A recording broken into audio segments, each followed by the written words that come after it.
Он же не может не сказать: Володя, молодец, спасибо, ты мне очень помог. Мы понимаем, что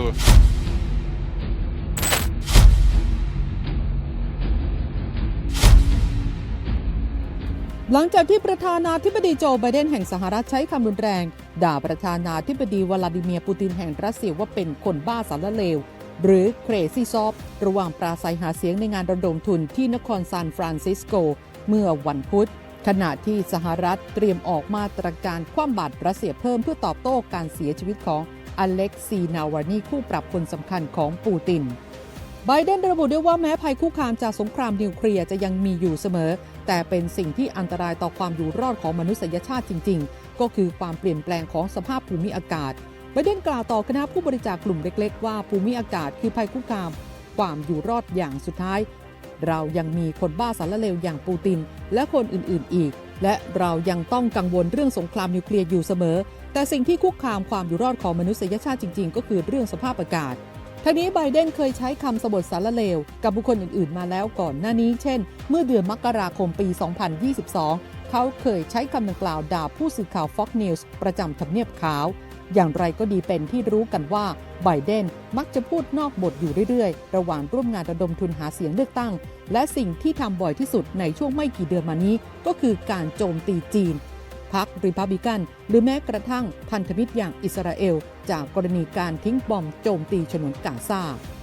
ไบเดนหันมาใช้ถ้อยคำหยาบคายกับผู้นำรัสเซียมากขึ้นทั้งในการแถลงข่าวที่ทำเนียบขาวและระหว่างเดินสายพบปะฐานเสียงโดยสัปดาห์ที่แล้วเขาก็โทษปูตินกับแก๊งอันธพาลของเขาว่าอยู่เบื้องหลังการตายอย่างปริศนาของอเล็กซีนาวานีแกนนำฝ่ายค้านคนสำคัญของรัสเซีย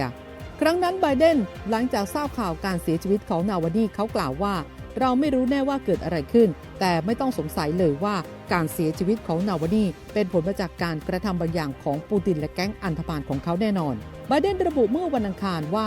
รัฐบาลสหรัฐเตรียมจะประกาศมาตรการคว่ำบาตรรัสเซียอีกชุดใหญ่เพื่อตอบโต้การเสียชีวิตของนาวานีและสงครามในยูเครนล่าสุดสำนักข่าวต่างประเทศรายงานจากกรุงมอสโกประเทศรัสเซียว่าดิมิทรี เพสคอฟโฆษกทำเนียบเครมลินกล่าวถึงการที่ประธานาธิบดีโจไบเดนผู้นำสหรัฐสบถคำว่าสารเลวพาดพิงประธานาธิบดีปูตินนั้นรัฐบาลมอสโกไม่ถือสาและผู้นำรัสเซียคงไม่ได้ให้ความสำคัญอะไรกับถ้อยคำเหล่านั้นเพราะในทางกลับกันคำพูดที่ออกมากำลังลดทอนคุณค่าของผู้พูดเสียเองและชาวอเมริกันควรจะละอายใจแทนกับผู้นำของพวกเขาที่พูดจาหยาบคายระหว่างการปราศัยหาเสียงระดมทุนเพสคอฟกล่าวต่ออีกว่าประธานาธิบดีปูตินไม่เคยใช้คำหยาบคายและคำสบถกับผู้นำประเทศคนใดแม้กระทั่งคณะรัฐมนตรีและชาวรัสเซียท่านก็ไม่เคยใช้คำหยาบคาย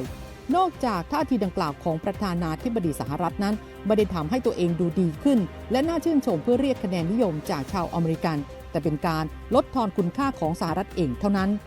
ด้านทำเนียบขาวก็ยังไม่มีความเห็นอย่างเป็นทางการต่อถ้อยคำดังกล่าวของผู้นำสหรัฐล่าสุดประธานาธิบดีปูตินก็ได้กล่าวตอบโต้ถึงประเด็นดังกล่าวหลังไบเดนสบถใส่ด้วยถ้อยคำรุนแรงปูตินได้กล่าวเชิงประชดว่าคำดูหมิ่นของไบเดนเป็นข้อพิสูจน์แล้วว่าจะดีมากสำหรับรัสเซียหากเขายังคงอยู่ในตำแหน่งผู้นำผู้สื่อข่าวรัสเซียได้ขอให้ปูตินแสดงความเห็นเกี่ยวกับเรื่องนี้ปูตินกล่าวตอบว่าเมื่อคุณถามว่าผมชอบประธานาธิบดีคนต่อไปของสหรัฐคนไหนผมบอกได้เลยว่าเราจะทำงานร่วมกับใครก็ได้แต่สำหรับ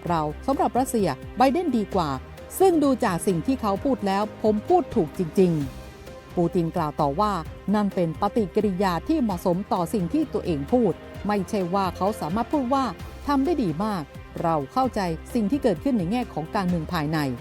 การพูดจาดูหมิ่นของไบเดนนั้นตนคิดว่าตนเองพูดถูกทั้งนี้ปูตินย้ำว่ามอสโกอยากเห็นไบเดนอีกครั้งในทำเนียบขาว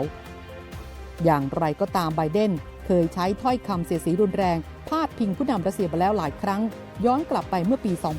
2565 ผู้นำสหรัฐกล่าวว่าปูตินไม่สมควรอยู่ในตำแหน่งอีกต่อไปและเคยเรียกปูตินว่าฆาตกรเมื่อปี